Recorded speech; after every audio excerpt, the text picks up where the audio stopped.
Olá, meu nome é Valtair Miranda e quero conversar com você neste vídeo sobre Daniel, capítulo 8. Eu vou fazer uma apresentação geral ao texto de Daniel, capítulo 8, e depois, nos próximos vídeos, eu vou falar um pouquinho sobre cada uma das perícopes ou dos pedaços de Daniel, capítulo 8. Daniel, capítulo 8, então, é o segundo apocalipse do livro de Daniel, porque o primeiro apocalipse é justamente Daniel 7. Daniel 7, então, abre a sessão dos apocalipses de Daniel, e Daniel 8 é o segundo apocalipse. Ele começa com a seguinte expressão: no ano terceiro do reinado de Belsazzar, eu, Daniel, tive um sonho depois daquela que eu tivera a princípio. Quando a visão me veio, pareceu-me estar eu na cidade de Suzã, que é a província de Elão, e vi que estava ali, junto ao rio Ulai.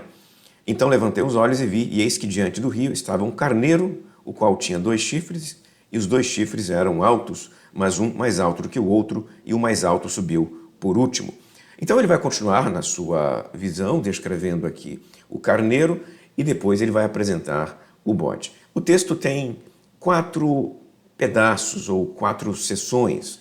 Do versículo 1 até o versículo 12, nós temos então a visão do carneiro e do bode. O versículo 13 e o versículo 14 trabalha uma conversa entre anjos, é um diálogo entre anjos e o texto apresenta o diálogo aqui.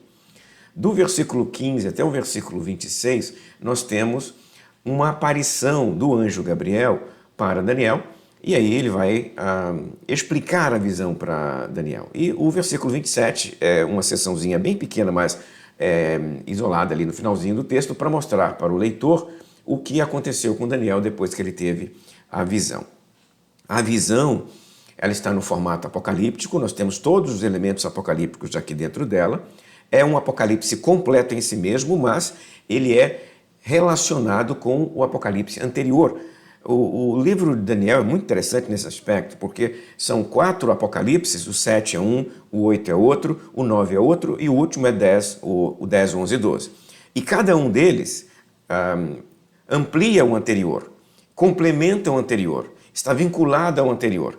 E ele pede o seguinte, né, até o último, que termina no capítulo 12. Então nós temos aqui o capítulo 8, que está relacionado intimamente com o capítulo 7 e a visão dos 4 seres monstruosos, né, os 4 animais que surgem do caos no capítulo 7, que nós vamos perceber tranquilamente, o próprio texto assim o diz, que estes 4 animais monstruosos representam simbolicamente povos, reinos, poderes, soberanias.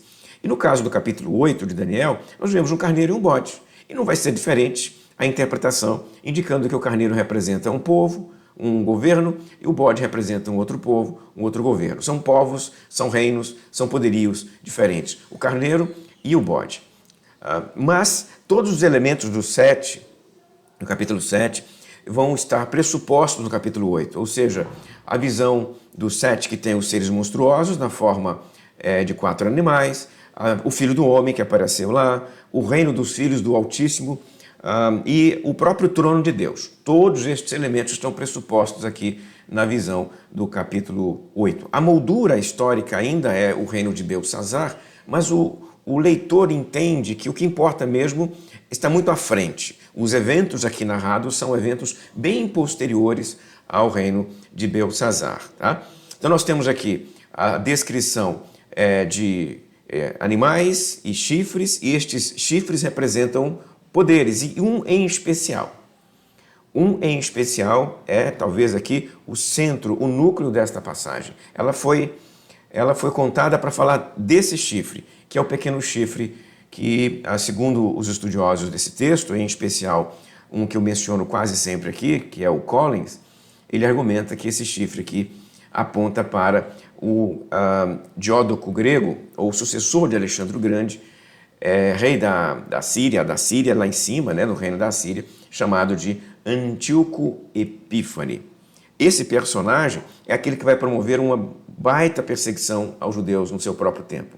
Curiosamente, ele começa o relacionamento dele com os judeus de forma até amistosa, tentando ganhá-los por meio de estratégias mais de concessões.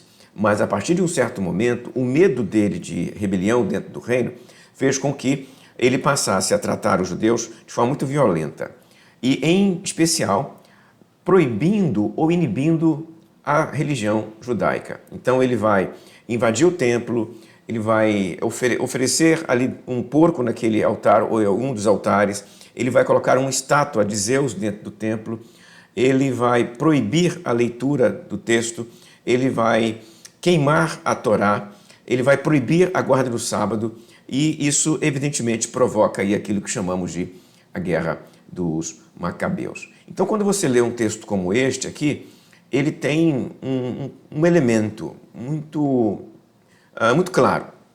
A leitura dele, apesar dos elementos de ansiedade, de estresse, de violência, de perseguição, a leitura dele quer produzir nos seus leitores a percepção de que Deus vai agir no final.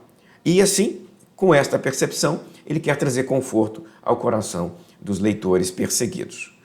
Esta é a minha aproximação inicial aqui ao capítulo 8 de Daniel e vou continuar falando sobre ele nos nossos próximos vídeos. Se você gostou desse vídeo, dê o seu joinha, se inscreva em nosso canal se ainda não é inscrito, comente aí embaixo o que achou destas imagens de Daniel e a gente se vê numa próxima oportunidade, se Deus quiser.